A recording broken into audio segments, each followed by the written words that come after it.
नमस्कार दोस्तों। क्या आपने कभी सोचा है कि जीवन में कुछ लोग बहुत अधिक धन, शक्ति और संसाधन होने के बाद भी असफल हो जाते हैं, जबकि कुछ लोग सीमित साधनों के बावजूद बड़ी सफलता प्राप्त कर लेते हैं? ऐसा क्यों होता है? क्या सफलता केवल संसाधनों से मिलती है या फिर हमारी सफलता किसी ऐसी शक्ति पर निर्भर करती है जिसकी रक्षा करना हम अक्सर भूल जाते हैं? आज की इस वीडियो में हम भगवद गीता के प्रथम अध्याय के 11वें श्लोक को समझेंगे। जानेंगे कि दुर्योधन इस श्लोक में क्या कह रहा है, उसके मन की वास्तविक स्थिति क्या थी और सबसे महत्वपूर्ण बात, इस श्लोक को अपने जीवन में अपनाकर हम सफलता की ओर कैसे बढ़ सकते हैं। तो आइए बिना समय गवाए शुरुआत करते हैं। श्लोक अनेषु च सर्वेषु यथाभागमवस्थिताः भीष्ममेवाभिरक्षन्तु भवन्तः सर्व एव हि 11। इसका सरल अर्थ है, दुर्योधन अपने सभी योद्धाओं से कहता है, आप सभी अपने अपने मोर्चों पर डटे रहें और हर दिशा से भीष्म पितामह की रक्षा करें। अब प्रश्न यह है कि दुर्योधन ने ऐसा क्यों कहा? इससे पहले वाले श्लोक में दुर्योधन अपनी सेना को विशाल और शक्तिशाली बता चुका था, लेकिन अगले ही क्षण वह सभी योद्धाओं को केवल एक व्यक्ति भीष्म पितामह की रक्षा करने का आदेश देता है। यहीं से उसके मन की वास्तविक स्थिति सामने आती है। बाहर से वह आत्मविश्वासी दिखाई देता है, लेकिन अंदर ही अंदर उसे अपनी विजय की चिंता है। वह जानता है कि यदि भीष्म पितामह युद्धभूमि में कमजोर पड़ गए तो पूरी कौरव सेना का मनोबल टूट सकता है। दोस्तों, यहाँ एक महत्वपूर्ण बात समझना बहुत जरूरी है। गीता के प्रथम अध्याय में बोलने वाले भगवान श्री कृष्ण नहीं हैं, बल्कि दुर्योधन हैं। इसलिए यह श्लोक भगवान का सीधा उपदेश नहीं है। यह हमें दुर्योधन के स्वभाव, उसकी सोच और उसकी रणनीति को समझने का अवसर देता है। भगवान श्री कृष्ण का दिव्य उपदेश दूसरे अध्याय से प्रारंभ होता है, लेकिन इसका अर्थ यह बिल्कुल नहीं कि इस श्लोक से हमें कोई शिक्षा नहीं मिलती, बल्कि यह श्लोक जीवन का एक बहुत बड़ा सिद्धांत सिखाता है। जीवन में हर व्यक्ति के पास एक ऐसी शक्ति होती है जिस पर उसका पूरा भविष्य टिका होता है। सबसे पहले उसी शक्ति की रक्षा करनी चाहिए। इसे एक उदाहरण से समझते हैं। यदि आप किसान हैं तो आपकी सबसे बड़ी ताकत आपकी जमीन है। उसी से आपका परिवार चलता है, उसी से आपकी आय होती है। यदि आप अपनी जमीन की रक्षा करेंगे, उसकी देखभाल करेंगे और ईमानदारी से मेहनत करेंगे, तभी आपका भविष्य सुरक्षित रहेगा। यदि आप व्यापारी हैं तो आपकी सबसे बड़ी पूंजी आपका ग्राहक है। एक बार ग्राहक का विश्वास टूट गया तो व्यवसाय भी धीरे धीरे समाप्त होने लगता है। यदि आप नौकरी करते हैं तो आपका ज्ञान, आपका कौशल और आपकी ईमानदारी ही आपकी सबसे बड़ी ताकत है। यदि आप विद्यार्थी हैं तो आपकी सबसे बड़ी शक्ति आपका समय और आपका अनुशासन है। जो विद्यार्थी अपने समय की रक्षा करता है, वही आगे चलकर सफलता प्राप्त करता है।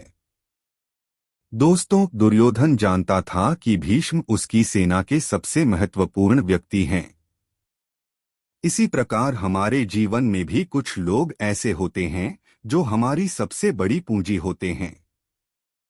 हमारे माता पिता, हमारे गुरु, हमारे सच्चे मित्र और वे लोग जो बिना किसी स्वार्थ के हर परिस्थिति में हमारा साथ देते हैं। ऐसे लोगों का हमेशा सम्मान करना चाहिए। जब तक आपके जीवन में ऐसे शुभचिंतक हैं, तब तक कठिन परिस्थितियां भी आपको अधिक समय तक नहीं रोक सकती। इस श्लोक से हमें एक और बड़ी सीख मिलती है। दुर्योधन ने कहा कि सभी मिलकर भीष्म की रक्षा करें। इसका अर्थ है कि बड़ी सफलता कभी अकेले नहीं मिलती। हर सफल व्यक्ति के पीछे एक मजबूत परिवार, अच्छी टीम, योग्य मार्गदर्शक या ईमानदार सहयोगी अवश्य होता है। यदि आपके परिवार में कोई ऐसा व्यक्ति है जो सभी को जोड़कर रखता है, तो उसका सम्मान कीजिए। यदि आपकी टीम में कोई ऐसा सदस्य है जो सबसे अधिक जिम्मेदारी निभाता है, तो उसका साथ दीजिए। क्योंकि जो लोग अपने मजबूत आधार की रक्षा करते हैं, वही लंबे समय तक सफलता प्राप्त करते हैं। आज के समय में भीष्म केवल कोई व्यक्ति नहीं है।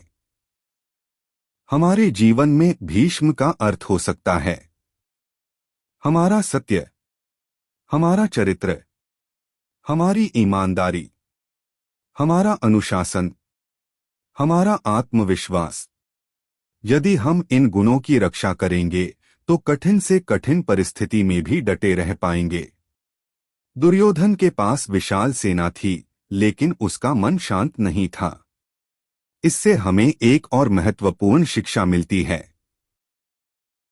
धन, पद, शक्ति और संसाधन होने के बाद भी यदि मन अशांत है, यदि जीवन धर्म और सत्य से दूर है, तो व्यक्ति कभी वास्तविक सुरक्षा और संतोष का अनुभव नहीं कर सकता। इसलिए केवल बाहरी शक्ति पर्याप्त नहीं है, आंतरिक शक्ति भी उतनी ही आवश्यक है। यदि आप प्रतियोगी परीक्षा की तैयारी कर रहे हैं, तो अपने समय और अनुशासन की रक्षा कीजिए।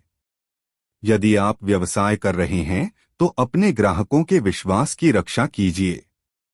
यदि आप अपने जीवन में आगे बढ़ना चाहते हैं, तो अपने चरित्र, अपने ज्ञान और अपने आत्मविश्वास की रक्षा कीजिए। याद रखिए, जीवन में सफलता केवल अधिक संसाधनों से नहीं मिलती, बल्कि उस एक सबसे महत्वपूर्ण शक्ति की रक्षा करने से मिलती है, जिस पर आपका पूरा भविष्य टिका होता है। और अंत में एक बात हमेशा याद रखिए, यह श्लोक दुर्योधन का कथन है। गीता हमें यह नहीं सिखाती कि केवल रणनीति से विजय मिलती है।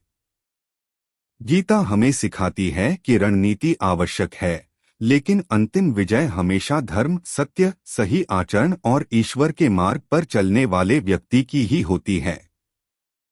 इसीलिए महाभारत में विशाल सेना होने के बावजूद अंततः विजय पांडवों की हुई। यदि आपको यह वीडियो पसंद आई हो और इससे कुछ नया सीखने को मिला हो, तो वीडियो को लाइक करें, अपने मित्रों और परिवार के साथ साझा करें, और ऐसे ही गीता के प्रत्येक श्लोक का सरल अर्थ और जीवन में उसका महत्व जानने के लिए हमारे चैनल को सब्सक्राइब करना न भूलें। धन्यवाद। जय श्री कृष्ण।